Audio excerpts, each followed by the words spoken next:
అసలు హెబ్రీ పత్రిక ఎందుకు రాయబడిందో తెలుసా? హెబ్రీయులు ఎవరు? అందరు ఇశ్రాయేలీలే, యూదులే. ఈ యూదులకి యేసుక్రీస్తు నమ్మడం అస్సలు ఇష్టం లేదు. ఎవరో కొందరు నమ్మారు, ఆ నమ్మిన వాళ్ళని ఇబ్బంది పెడుతున్నారు మిగిలిన హెబ్రీయులు అందరూ కూడా, మిగిలిన ఇశ్రాయేలీలు అందరూ కూడా, యూదులందరూ కూడా. వాళ్ళు ఎన్నో అనుమానాలు, సందేహాలు. కొంతమంది అయితే ఏకంగా ఈయన ఒక దేవదూత అయి ఉండొచ్చు అక్కడికి వచ్చేసారండి. హెబ్రీ పత్రిక రాయడానికి గల నేపథ్యం చెప్తున్నాను.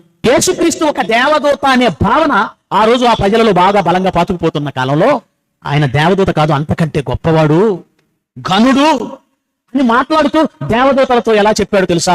నా సేవకులు, వాళ్ళని నేను అగ్ని జ్వాలగా చేసుకుంటాను, వాయువులుగా చేసుకుంటాను అన్నాడు. కానీ కుమారుడు గురించి ఏమన్నాడు తెలుసా? సింహాసనం నిరంతరం నిలుచున్నది, రాజదండము న్యాయార్థమైనది. దేవదూతల్లో ఎవరినైనా కుమారుడు అన్నాడా? అనలేదు. ఎవరినైనా నా కుడిపార్శ్వన కూర్చోమన్నాడా? కూర్చోమనలేదు. కానీ ఈయన కూర్చోమంటున్నాడు. అని యేసుక్రీస్తు దేవదూత కాదు, దేవదూతలతో సమానం కాదు, దేవదూతలు ఈయనతో సమానం కాదు అని యేసుక్రీస్తు గొప్పతనాన్ని చెప్పడానికి హెబ్రీ పత్రిక వ్రాస్తూ 7వ అధ్యాయంలో మెల్కీసెదెకు గురించి, మెల్కీసెదెకు అనే ఒక క్యారెక్టర్ అబ్రహాము దగ్గర మాత్రమే కనబడింది. ఆ మెల్కీసెదెకు అనే క్యారెక్టర్ కి ప్రారంభం లేదు, ఎండింగ్ లేదు, తండ్రి లేడు, తల్లి లేదు. ఇది ఆ క్యారెక్టర్ గురించి చెప్పబడిన మాట.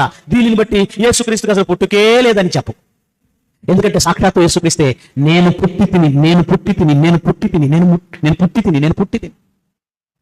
యేసుక్రీస్తు జన్మకి యెహోవా దేవునికి సంబంధం లేదంటే మన జన్మకి యెహోవా దేవునికి కూడా ఏముండదు, సంబంధం లేదు.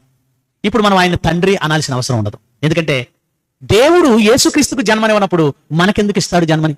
నా ప్రియ కుమారుడు అని మన గురించి అన్నాడా? యేసుక్రీస్తు గురించి అన్నాడా? నా సొంత కుమారుడు అని మన గురించి అన్నాడా? యేసుక్రీస్తు గురించి అన్నాడా? యేసుక్రీస్తునే కననప్పుడు మనల్ని కంటాడా? కన్నట? ఈ లెక్కను ఆలోచిస్తే యేసుక్రీస్తును దేవుడు కనలేదు అన్న వాళ్ళ మాటను బట్టి ఆలోచిస్తే మనల్ని కూడా దేవుడు కనలేదు. నిజమేనా అంటే వాళ్ళు చెప్పేది కూడా ఇదే. ఇప్పుడు చూడండి ఎంత విపరీతంగా వెళ్ళిపోయిందో వాళ్ళ బోధ.